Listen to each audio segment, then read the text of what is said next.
নমস্কার, আমি কুণাল ঘোষ। একটি বিষয়ে দু চারটি কথা আপনাদের বলা জরুরি। এক হচ্ছে, হ্যাঁ, আমি আরজি করে নিহত অভয়ার বাবার বিরুদ্ধে মানহানির মামলা করেছি। ওনার প্রতি, ওনাদের পরিবারের প্রতি আমার পূর্ণ শ্রদ্ধা, সম্মান, সহানুভূতি অবশ্যই আছে। কিন্তু এমন দু চারটি কথা উনি বলছেন, প্রতিবাদ করাটা দরকার।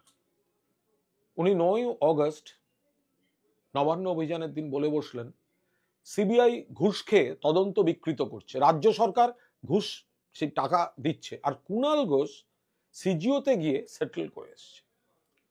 এটা আপত্তিকর।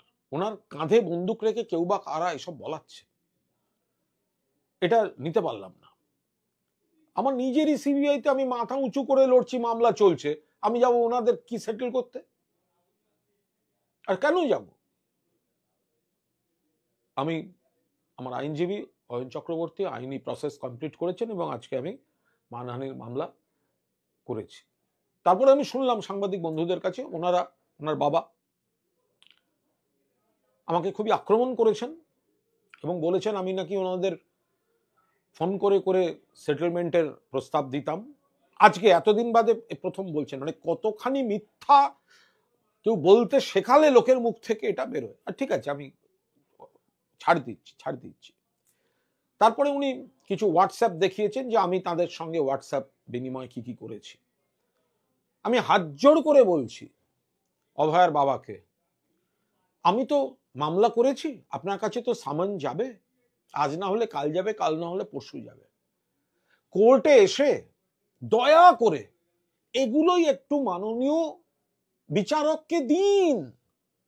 আমি যা হোয়াটসঅ্যাপ আপনার সঙ্গে বিনিময় হয়েছে, আপনি মাননীয় বিচারককে পুরোটা দিন, আর পুরোটা ওইভাবে এরকম করে না দেখিয়ে প্রিন্ট আউট করে সাংবাদিকদের দিয়ে দিন। সবাই দেখুক যে কুণাল ঘোষ অভয়ার বাবাকে কি লিখেছেন, কি লিখেছেন। দয়া করে দিন। এটা নিয়ে কোনো রহস্য বাড়াবার চেষ্টা করবেন না। আমি যা লিখেছি, আপনার ফোনে যা আছে, আপনি বিচারককে দিয়ে দিন, আপনি সংবাদ মাধ্যমকে দিয়ে দিন, সোশ্যাল মিডিয়ায় দিয়ে দিন। মানুষ এমনি আমায় ভালোবাসেন, আমার প্রতি মানুষের আস্থা, ভালোবাসা আরো বাড়বে যে কুণাল ঘোষ এগুলো লিখতে পারে, তার সেই মনটা আছে। দিয়ে দিন। আমি এগুলো 1 বছর ধরে আমার কাছে আছে, আমি দিইনি। আমি আপনার মেয়ের মৃত্যুর উপর দাঁড়িয়ে আমার ইমেজ বিল্ডিং করতে চাইনি। আপনাদের প্রতি শ্রদ্ধা সম্মান আছে, কিন্তু আপনাদের ঘিরে যে রাজনীতিটা হয়েছে, কুণাল ঘোষ সেই রাজনীতিটার প্রতিবাদ করেছে। ফলে আমি মানহানির মামলা করেছি। আপনাকে আজ না হলে কাল কোর্টে আসতে হবে। যে বা যারা আপনার কাঁধে বন্দুক রেখে আপনাকে এসব শেখাচ্ছে, তৈরি হয়ে আসবেন। আমার বিরুদ্ধে যা ডকুমেন্ট আছে, যা প্রামাণ্য আছে, আমি ইনভাইট করে আনছি, নেমন্তন্ন আমি করছি কোর্টে।